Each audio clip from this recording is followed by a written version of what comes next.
हाल ही में USA Baltimore में एक आदमी मिस्टर बेनेट को सूअर का दिल ट्रांसप्लांट कर दिया गया क्योंकि उनकी तबीयत इतनी ख़राब थी कि उनको ह्यूमन हार्ट ट्रांसप्लांट हो ही नहीं सकता था।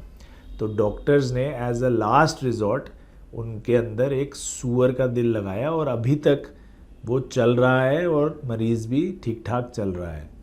ये सुनकर बहुत कॉन्ग्रेचुलेटरी मैसेजेस आए। बहुत लोगों ने कहा कि ये एक ट्रांसफॉर्मेटिव एक्सरसाइज है, ये एक रेवोल्यूशन हो सकती है। जितनी शॉर्टेज है ऑर्गन्स की, लिवर की, किडनी की, हार्ट की ट्रांसप्लांट्स में, तो अगर जानवरों के हम ये ऑर्गन्स लगा पाएंगे तो सारी शॉर्टेजेस ऑटोमेटिकली सॉल्व हो जाएंगी। जिनके घर में कोई किडनी ट्रांसप्लांट के लिए वेट कर रहा है या ढूंढ रहा है डोनर्स फैमिली में मैच नहीं हो पा रहे हैं, उनको इस बात का सच में बहुत ही असर होगा। बहुत ही उनको लगेगा कि बहुत बड़ी खबर है कि जानवरों के भी अगर ऑर्गन्स ट्रांसप्लांट होने लगे तो ये सारी प्रॉब्लम्स उनकी सॉल्व हो जाएंगी। लेकिन ये हम बोल रहे हैं कि इन कॉन्ग्रेचुलेटरी मैसेजेस के बीच में ये हम भारतीय लोगों ने ही इस टेक्नोलॉजी को ऑलमोस्ट 25 साल डिले किया है। ये पहली बार नहीं हुआ है कि किसी जानवर का कुछ ऑर्गन ट्रांसप्लांट किया गया ह्यूमन के अंदर। भारत में हमारे अपने डॉक्टर बरुआ ने 1997 1997 यानी आज से 25 साल पहले ये किया था पिग ऑर्गन ट्रांसप्लांट, जिसमें पिग का हार्ट एक ह्यूमन में लगाया गया था। 32 साल के थे वो इंसान जिनके अंदर लगाया गया था। और उनके साथ हांगकांग के डॉक्टर जॉन थे जिन्होंने ये 5 साल पहले एक गाय के वॉल्व, हार्ट के वॉल्व एक ह्यूमन में ट्रांसप्लांट किए थे और वो वॉल्व्स भी डॉक्टर बरुआ ने ही डिज़ाइन किए थे, बनाए थे। लेकिन अनफॉर्चुनेटली जब डॉक्टर जॉन ने हांगकांग में किया तो वहाँ की चाइनीज़ गवर्नमेंट ने उनको वहाँ से निकाल दिया। फिर वो इंडिया आए। इंडिया में जब डॉक्टर बरुआ के साथ 1997 में ये पिग ट्रांसप्लांट पहली बार किया गया तो कॉन्ग्रेचुलेटरी मैसेजेस तो बहुत दूर की बात है, इन दोनों को ही अरेस्ट कर लिया गया। वो जेल में रहे और जब वो फाइनली जेल से छूटे करीब 6 महीने बाद तो बाहर आकर देखा कि उनका पूरा हॉस्पिटल जलाया जा चुका था और ज़मीन पर आ चुका था। Very very unfortunate. आज भी डॉक्टर बरुआ ज़िंदा हैं लेकिन अल्जाइमर्स से अफेक्ट होने की वजह से ज़्यादा बोल नहीं पाते हैं, ज़्यादा याद नहीं है उनको। लेकिन जब उन्हें बताया गया कि ऐसा हुआ है यूएसए में तो उनके मुंह पर एक छोटी सी मुस्कान थी कि जब बाहर विदेश में कुछ ऐसा होता है तो उसको बहुत बड़ा माना जाता है, लेकिन जब हम खुद ये करते हैं तो अनफॉर्चुनेटली उसको शक की निगाह से देखा जाता है, उसको पनिश किया जाता है। अगर उस टाइम डॉक्टर बरुआ की रिसर्च पर और काम किया गया होता तो हो सकता है कि आज शायद ये pig organ transplants, ox valve transplants और अदर एनिमल ऑर्गन ट्रांसप्लांट्स आज इतनी बड़ी हाईलाइट नहीं होती, शायद ये कॉमन अकरेंस होती।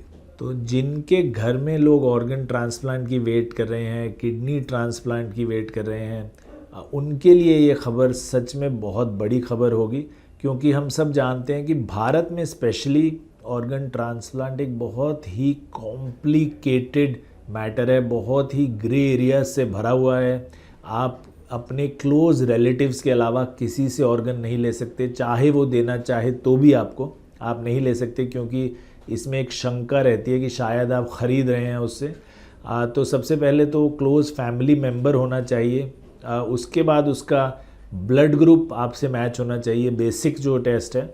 और जब वो ब्लड ग्रुप मैच होता है तो उसके बाद और आपकी जेनेटिक टेस्टिंग की जाती है, HLA टाइपिंग की जाती है, और वो HLA टाइपिंग जब मैच होती है तब डिक्लेयर किया जाता है कि जी आप ट्रांसप्लांट के लिए ऑर्गन डोनेट कर सकते हैं अपने रिलेटिव को, और तभी वो लिया जाता है। इतना एक्सरसाइज होने के बावजूद भी ये बहुत महंगा है, कई लाखों रुपए इसमें लगते हैं, ना ही सिर्फ ऑपरेशन के दौरान बट ऑपरेशन के बाद भी इम्यूनोसप्रेसेंट दवाइयाँ वगैरह खाने में कई लाखों रुपए लगते हैं और ज़िंदगी भर दवाई खानी पड़ती है। तो ये जो ऑर्गन ट्रांसप्लांट्स हम दूसरे एनिमल्स से करने की शुरुआत कर रहे हैं, ये एक बहुत ही रेवोल्यूशनरी स्टेप हो सकता है इस पूरी एक मैनेजमेंट में। जिनको ऑर्गन ट्रांसप्लांट्स चाहिए उनकी वेट लिस्ट को कम करने में और ये करने में कि शायद उनका ख़र्चा कम हो, दवाइयाँ कम लगें। तो इस तरह काफ़ी ट्रांसफॉर्मेशन आ सकता है इस पूरे इकोसिस्टम में। किडनी और लिवर जो कॉमन ट्रांसप्लांट्स हैं, इनके अलावा हार्ट ट्रांसप्लांट्स जो होते हैं वो अनकॉमन है लेकिन काफ़ी ज़रूरी होते हैं यंग लोगों की जान बचाने के लिए। और कई बार हम हार्ट लंग दोनों ट्रांसप्लांट करते हैं सीवियर पेशेंट्स के लिए। यूजुअली यंग लोगों में जिनमें हार्ट के वैल्व ख़राब होते हैं या छेद होता है दिल में, उनका दिल धीरे धीरे ख़राब होने लगता है और फिर उनको यंग एज में ही 20, 25, 30 साल की एज में ही हार्ट या तो नया लगाना पड़ता है और या फिर उनकी ज़िंदगी बहुत ही ख़राब क्वालिटी की हो जाती है और धीरे धीरे उनकी मौत बहुत कम एज में हो जाती है। तो हार्ट ट्रांसप्लांट के लिए एक तो ज़रूरी है कि जो दूसरे जिसका हम निकाल रहे हैं हार्ट, वो ब्रेन डेड होता है पेशेंट, क्योंकि उसका हार्ट बीट कर रहा होता है लेकिन जैसे एक्सीडेंट में या यंग एज में उसके सर में चोट लग गई या कुछ हुआ और वो ब्रेन डेड हो गया या लकवा हुआ, उसकी वजह से वो ब्रेन डेड हो गया, तब वो हार्ट डोनेट कर सकते हैं, लंग्स डोनेट कर सकते हैं। क्योंकि देखिए किडनी और लिवर की तरह तो है नहीं कि आपने एक किडनी निकाल भी लिया, थोड़ा सा लिवर निकाल भी लिया तो डोनर चलता रहेगा। हार्ट निकाला तो ऑब्वियसली उसके बाद डोनर की लाइफ नहीं रह सकती। तो ब्रेन डेड लोगों में ही निकाला जाता है हार्ट, यंग एडल्ट्स में, और फिर वो ट्रांसप्लांट कर दिया जाता है कोल्ड चेन मेंटेन करते हुए। हमने देखा है, आपने भी काफ़ी सुना होगा कि ग्रीन कॉरिडोर बनाए गए, हार्ट लाया गया अहमदाबाद से दिल्ली, फिर दिल्ली से दिल्ली पुलिस ने ग्रीन कॉरिडोर बनाया और वो 20 मिनट में ही एयरपोर्ट से हॉस्पिटल पहुंच गए लेके, क्योंकि उसमें टाइम बहुत एसेंस का है। बहुत ज़रूरी है कि within some certain time उसको हम ट्रांसप्लांट कर दें और ब्लड सप्लाई दे दें ताकि वो बाहर ख़राब ना हो जाए।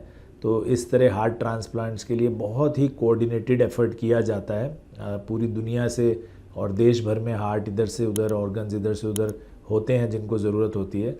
तो जो ये एनिमल ट्रांसप्लांट्स अगर होने लगेंगे तो ये काफ़ी सारी ये प्रॉब्लम्स अपने आप ही सॉल्व हो जाएंगी।